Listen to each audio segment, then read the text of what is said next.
Assalamualaikum warahmatullahi wabarakatuh.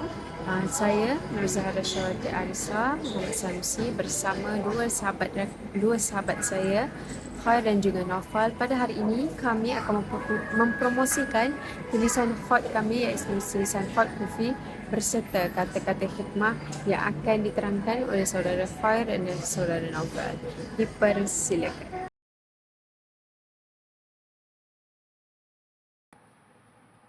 Ilmu itu cahaya, kejahilan itu kegelapan. Jadi, ungkapan yang kami pilih ini bermaksud yang sangat mendalam pada hari ini untuk kita semua. Jadi, saya mulakan terlebih dahulu dengan ilmu itu cahaya. Saya akan menerangkan berkaitan dengan ilmu itu cahaya dengan lebih jelas dan mendalam. Jadi, cuba kita bayangkan dalam satu situasi, kita ni berjalan pada waktu malam di tempat yang gelap gelita dan sunyi. Tidak ada satu pun cahaya atau lampu yang ada pada waktu itu. Jadi, pada waktu itu, kita mungkin akan rasa takut, ragu-ragu dan tak pasti ke mana arah kita hendak pergi. Tapi, bila adanya cahaya, walaupun sedikit sahaja cahaya yang dapat untuk menerangi jalan kita ni akan menjadi lebih lega dan rasa selamat. Jadi, apabila kita nampak jalan, kita ni boleh elak halangan dan kita tahu ke mana arah kita hendak tuju. Jadi, samalah macam ilmu dalam hidup kita. Ilmu ni sebenarnya ibarat cahaya yang bantu kita nampak lebih jelas mana arah tujuan kita. Jadi, bila kita ada ilmu, kita tak pernah jadi apabila kita ada ilmu, kita tak mudah keliru. Kita tahu untuk membezakan antara sesuatu yang betul dan sesuatu yang salah. Kita ni tidak akan ikut orang secara membetululi. Tapi kita akan menggunakan akal yang sihat untuk fikir kesannya terhadap perbuatan yang kita lakukan. Sama ada perbuatan itu jahat ataupun baik. Contohnya, bila kita belajar sesuatu di sekolah, seperti contohnya dalam subjek matematik dan sains, sebenarnya kita ni sedang bina kefahaman tentang dunia ini. Kita ni mula faham kenapa sesuatu itu berlaku, bukan sekadar ikut sahaja apa yang orang kata. Jadi ilmu ni juga membuat kita ni lebih yakin.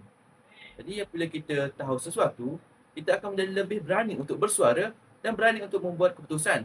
Kerana kita punya ilmu yang cukup dan kita yakin terhadap pendapat yang kita suarakan tersebut. Jadi, kita ni tidak akan rasa takut lagi untuk mencuba benda baru sebab kita ada asas pengetahuan dan dapat gunakan dalam kehidupan seharian kita. Jadi, ramai orang berjaya ni bukan sebab mereka ada segalanya dari awal, tapi sebab mereka cari ilmu dan guna ilmu untuk terus maju ke hadapan dan mewujudkan cita-cita mereka. Dan yang paling penting, ilmu ni bukan hanya tentang pelajaran. Ilmu ni juga tentang cara kita berfikir, cara kita bergaul dengan orang dan cara kita menghadapi masalah. Maknanya, lagi banyak ilmu yang kita ada, lagi terang hidup kita. Jadi itulah sebuah sedikit penerangan berkaitan dengan ungkapan ilmu itu cahaya. Sekarang kita tengok pula dari sudut yang berbeza. Apa jadi kalau kita langsung tak ada cahaya tadi? Kita mungkin berjalan tanpa arah, kita boleh tersalah langkah, jatuh atau langgar sesuatu tanpa kita sedar. Itulah keadaan orang yang berada dalam kejahilan. Bila seseorang tak ada ilmu, dia mudah keliru. Dia tak tahu apa yang betul atau apa yang salah. Kadang-kadang dia buat keputusan yang merugikan diri sendiri sebab dia tak faham situasi sebenar yang dihadapi. Contohnya, dalam dunia sekarang, media sosial penuh dengan pelbagai maklumat. Kalau kita tak ada ilmu, kita mudah percaya apa saja yang kita nampak. Kita tak semak, tak fikir, tapi kita terus menerima. Kejahilan juga boleh buat seseorang susah untuk berubah. Bila tak ada ilmu, dia tak tahu apa yang perlu diperbaiki. Dia mungkin rasa selesa dengan keadaan yang sebenarnya merugikan dirinya sendiri. Selain itu, kejahilan juga menyebabkan salah faham antara manusia. Bila tak faham sesuatu, kita mudah menilai, mudah menghukum dan kadang-kadang timbul konflik yang tak perlu pun sebenarnya. Tapi sebenarnya kejahilan bukan sesuatu yang kekal.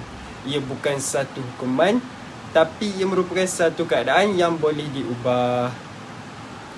Cara nak keluar daripada kegelapan tu adalah dengan mencari ilmu, walaupun sedikit demi sedikit.